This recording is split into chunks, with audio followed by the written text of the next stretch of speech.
Oui, bonjour, Béatrice Rémignac-Blaise, praticienne en relations d'aide et spécialiste du couple. Aujourd'hui, dans Partage ta spirale, j'aimerais vous parler de communication positive dans le couple. Et oui, depuis le début du confinement, on ne parle que des couples qui vont exploser, dans le mauvais sens, qui vont divorcer. Eh bien moi, j'ai choisi de regarder les choses d'une autre façon.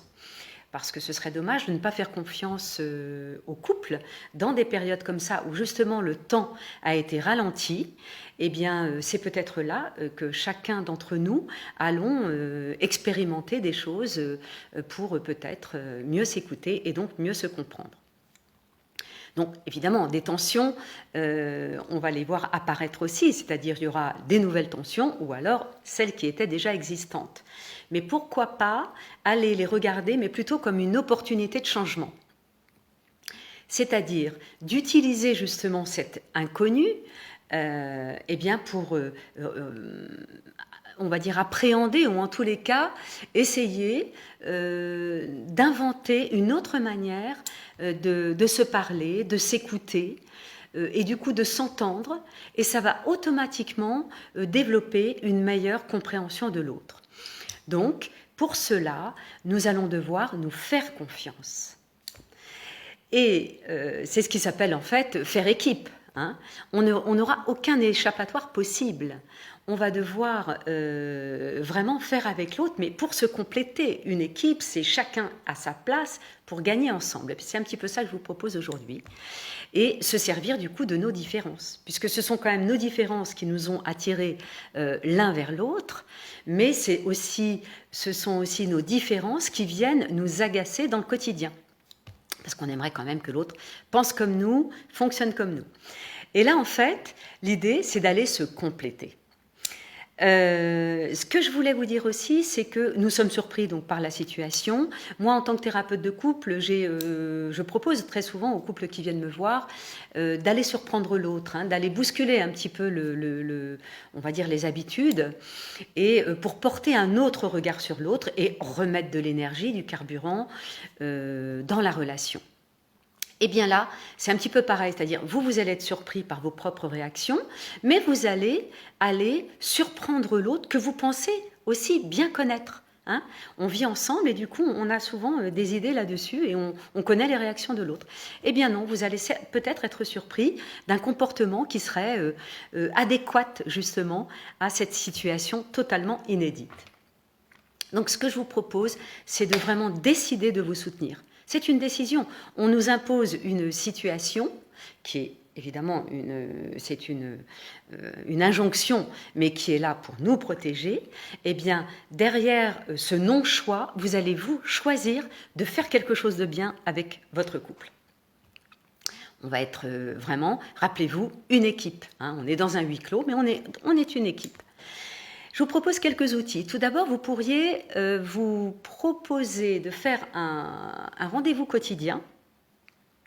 Vous choisissez le moment le plus opportun où vous êtes tranquille pour pouvoir avoir un temps d'échange, mais d'aller voir la partie qui fonctionne bien justement depuis ce début du confinement. Hein. N'hésitez pas à vous faire des compliments et d'être fiers de vous dans la partie qui fonctionne bien. Ensuite, vous allez du coup regarder et exprimer qu'est-ce qui est difficile pour moi dans cette période. Et là, vous allez parler de vous. Donc, je me sens en difficulté face, par exemple, à la scolarisation des enfants de cette façon-là. Voilà ce que je ressens. Et là, on le pose. Et là, vous allez faire appel à ce que j'appelle donc de la communication active, hein, positive. C'est d'écouter l'autre, de le laisser parler jusqu'au bout, de ne pas avoir d'a priori et de ce fait d'être vraiment concentré sur ce qu'il a ou elle a à vous dire. Après, vous allez pouvoir, donc tout ça c'est chacun votre tour, et après vous allez pouvoir parler de vos besoins. Donc, de quoi ai-je besoin dans cette période ? Eh bien moi, j'ai besoin de calme au moment où je fais ma conférence téléphonique de 9h à 11h le matin avec ma société. Voilà. Et à chaque fois, toujours pareil, cette même attitude d'écoute. C'est pas un exercice très facile parce qu'on n'a pas l'habitude vraiment de le faire comme ça. Mais là, on a du temps. On a de l'espace, donc on en profite et on le met au service de notre couple. Ensuite, qu'est-ce que j'attends de toi ? Une fois qu'on a exprimé tout ça, eh bien, qu'est-ce que j'attends de toi ? Donc, on va évidemment parler en exprimant « j'aimerais ». Voilà ce que j'aimerais. J'aimerais que tu puisses m'aider à la cuisine. Comme ça nous permet de nous retrouver ensemble pendant que les... Alors, je parle souvent des enfants parce qu'effectivement, mais s'il n'y a pas d'enfants, eh bien, c'est voilà ce que j'aimerais. Quand tu es au jardin, moi, j'aimerais mettre la musique à fond dans la maison. Enfin bon. Ensuite, ça va découler une autre question, c'est que pourrions, enfin, on peut le proposer, que pourrions-nous mettre en place ensemble, hein ? Est-ce qu'il faut peut-être assouplir certaines règles ou autres ? Voilà, c'est vraiment un processus de communication bienveillante qui va donner de l'espace, de la respiration, quelque chose de beaucoup plus fluide en fait pour votre couple. Et vous allez voir qu'il y a quelque chose qui va changer du coup, hein, votre regard, votre écoute vis-à-vis de l'autre. Surtout quand l'autre respecte toutes ces conditions dans lesquelles je vous ai proposé d'aller.